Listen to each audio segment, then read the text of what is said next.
Pada hari Rabu, 30 September 2009, sepanjang pagi hingga petang yang naas itu, geliat kehidupan Kota Padang, kota tua yang baru saja memperingati hari jadinya ke-340 pada tanggal 7 Agustus 2009 yang lalu itu, berlangsung normal.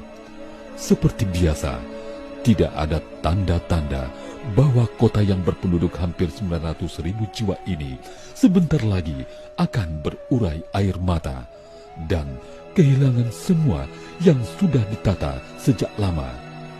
Dan tiba-tiba musibah itu terjadi.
Petugas Badan Meteorologi, Klimatologi, dan Geofisika (BMKG) menyebutkan gempa terjadi pada kedalaman 71 km di 0,84 lintang selatan, 99,65 bujur timur, atau 57 km barat daya Pariaman. Di dalam hitungan detik, gedung-gedung di pusat kota rontok, rumah penduduk hancur berkeping-keping, sarana listrik luluh lantak, instalasi aliran air bersih hancur, jaringan telekomunikasi putus, beberapa ruas jalan terban.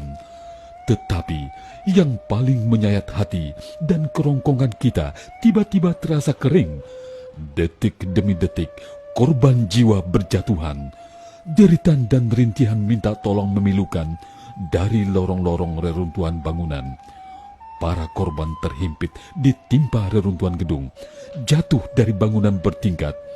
Tak kurang dari itu, di beberapa lokasi gempa pun diiringi oleh kebakaran hebat yang melalap gedung dan rumah penduduk.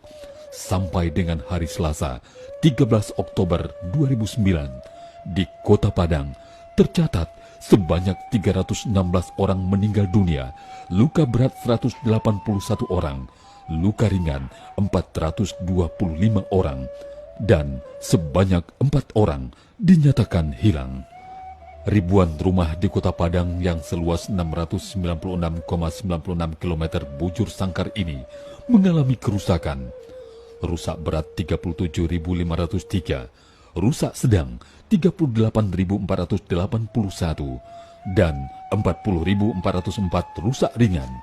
Sebanyak 1.606 sarana pendidikan rusak berat, 1.038 rusak sedang, 40.404 rusak ringan.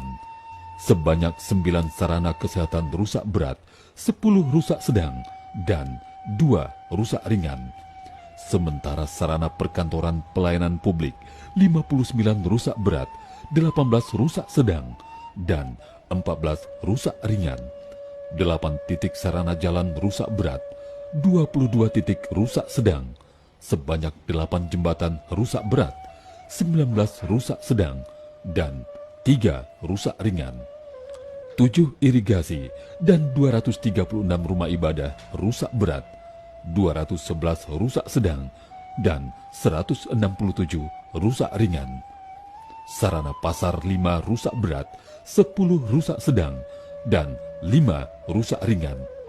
Situasi anak-anak yang menjadi korban gempa Sumatera Barat sangat memprihatinkan, terutama anak-anak yang mengalami trauma pasca gempa. Sejumlah kelompok keluarga yang mengungsi ke rumah sanak saudaranya, terdapat beberapa anak-anak yang sering mengalami ketakutan. Kini di Kota Padang yang terdiri dari 11 kecamatan dan 104 kelurahan itu menyedot perhatian berbagai negara dan lembaga kemanusiaan di seluruh penjuru dunia, telah menyisakan persoalan kemanusiaan yang menuntut tanggung jawab kita bersama. Bantuan pun mengalir dari mana-mana, baik dari dalam maupun luar negeri. Dari luar negeri, seperti Jepang yang mengirimkan beberapa orang relawan, Swiss, Singapura mengirimkan para relawan, Qatar, Taiwan, Uni Eropa yang menyumbangkan dana, Amerika Serikat juga mengirimkan bantuan berupa dana, Arab Saudi mengirimkan bantuan berupa alat berat, tim relawan, dan obat-obatan. Negara Australia mengirimkan peralatan obat-obatan dan tim relawan. Negara Hungaria, Malaysia dengan bantuan logistik dan obat-obatan. Dan beberapa negara lain yang juga turut membantu korban gempa Padang untuk relawan lokal berasal dari sejumlah daerah di Indonesia, dari Sumatera, Jawa, Kalimantan, Sulawesi, Bali, dan Makassar. Presiden Republik Indonesia Susilo Bambang Yudhoyono sempat menyaksikan dari jarak dekat proses evakuasi korban dengan alat berat dan manual yang tengah dilakukan sejumlah personil TNI dan tim SAR. Didampingi Ibu Ani Yudhoyono, Presiden mendatangi Hotel Ambacang, bangunan 6 lantai yang amblas ke tanah akibat guncangan gempa. Rumah yang hancur, gedung sekolah, dan rumah ibadah yang berantakan. Ribuan infrastruktur yang tidak lagi layak pakai tentu harus segera dibangun kembali.